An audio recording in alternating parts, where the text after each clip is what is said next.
Hi and welcome to my channel. I'm Dr. Carmen McGuinness, and on this channel we discuss relationships of all sorts, including what I call the primary relationship, which is the relationship that we have with ourselves. So I just need to let everybody know that there might be a scene change. I've got beautiful bright light over there, which is super cool for filming, but behind me that way I have a storm brewing. You might hear the thunder in the background. I don't know. So if it does start to rain, obviously I will take my computer and go inside and pick it up from there. So hopefully that won't happen. Hopefully we'll have wonderful weather here tonight. So I am coming to you the evening before Mother's Day, and this is my Mother's Day broadcast, so you will be seeing it tomorrow, probably in the early morning hours. And I want to wish all of my viewers and subscribers in the U.S. a very happy Mother's Day. And for the rest of the world, just happy motherness. Yay! Mothers are awesome! So tonight I'm going to pick up on a topic that I presented on last Mother's Day, which I titled In Mother's Eyes. And this year I'm going to do In Mother's Eyes Part 2, but I'm actually going to include what I had in last year's segment. So it's just going to be a little longer segment, actually a much longer segment. And I'm going to start with something else and end with what was in last year's segment. I'm only mentioning that in case you saw last year's segment so that you know kind of where to watch and how to go with that. So the presentation is intended for a variety of viewers. Anyone who is currently raising a child, obviously this is relevant to you. Anyone dealing with an adult child who has significant challenges that you believe might be related to their attachment to one or both parents. And of course, anyone who is themselves dealing with challenges related to their bond with their own parent or parents.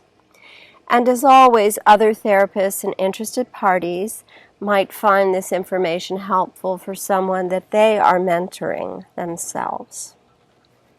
So why attachment? Why do I cover this topic and so frequently? Quite simply, the attachment to any secure adult caregiver is the most important asset that any human being has to go forward throughout their life. It occurs early in life and ideally lasts until adulthood. Failure to form a secure bond results in increased concern for one's own needs over the needs of specific others or the collective. These individuals have a reduced ability to assess the needs of others, which can be problematic across the lifespan, as you can well imagine, affecting friendships, teacher-student relationships, which of course impacts the ability to learn, workplace relations, romantic relationships, and one's ability to parent one's own children effectively. So we see a broad variety of problems that can arise from having an early attachment to some adult. And this doesn't have to be the mother or father. It might be a grandparent or foster parent, but someone who has taken you in and is nurturing you.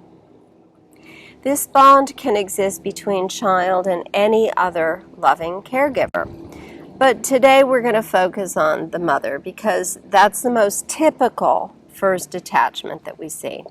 So what exactly is the bond between mother and child, and how does it have such a dramatic effect on the child? According to John Bowlby, the psychologist who first proposed attachment theory, the child is literally constructed through his attachment to his mother. In the same way that the infant was physically constructed within the mother's womb, he is now emotionally and cognitively constructed within the bond between the mother and the child, which I actually like to think of as a womb, and I present it to my clients in therapy that way. Dan Siegel, a more contemporary voice in attachment theory, explains it beautifully, and I highly recommend that you Google anything that Dr. Siegel has done. So Dr. Siegel explains that the child literally comes to understand that he exists through seeing himself in his mother's eyes. That I exist is the first existential crisis, and it's beautifully resolved when the infant sees mother seeing him with loving eyes. Based on this, we could surmise that the quality and quantity of duration of gaze is a tremendously relevant matter in the emergence of the awakened being. In other words, how much time mother spends with her infant and how much she smiles, coos, and touches the child. Now, of course, we want to spend time with our children, quality time with our infants, but life can get in the way. It takes a whole and complete human to raise another complete human. Examples that I've seen in my own work in attachment therapy with clients in my clinic, attachment interrupted, we might say, includes marital problems, divorce, alcohol or drug abuse, violence, imprisonment, abandonment, under or unemployment, overemployment, which can result when somebody loses a good-paying job and has to replace it with 2 or 3 poorly-paying jobs, proximity of birth of another child, when children are so close in age that the mother is overwhelmed. Another is depression or mood disorder of any sort, illness of the mother or the child or some other family member. And there are others that I haven't seen in my practice, thank goodness, such as war, extreme poverty, and even homelessness. So what happens next after the child awakens to his own existence, realizes he's a person? Well, he starts to make judgments about what kind of a person he is. And these come from how he's treated by that person that he's attached to. The amount of time spent with him will tell him if and that he is valuable. Is he allowed to explore? And this will tell him if he is trustworthy. Does he have sensible boundaries? And this will teach him that rules come from love. Does he receive scolding or encouragement when he breaks rules? This will teach him how he should expect to be treated when these are difficult, whenever there are difficulties. And it will write words on his psyche, words like bad, naughty, stupid, or hopefully words like can do better and a desire to choose appropriately and to comply with parental oversight so that he feels good about himself and so that those who love and trust him do as well. So that he is learning to please the people that matter, not just anyone, not the wrong people, but the people who love and nurture him. I think the most important point about all of this is that it follows him throughout his life. And I said that from the get-go. I said it in the beginning. And I said it in the negative in the beginning. It was all the negative possible outcomes.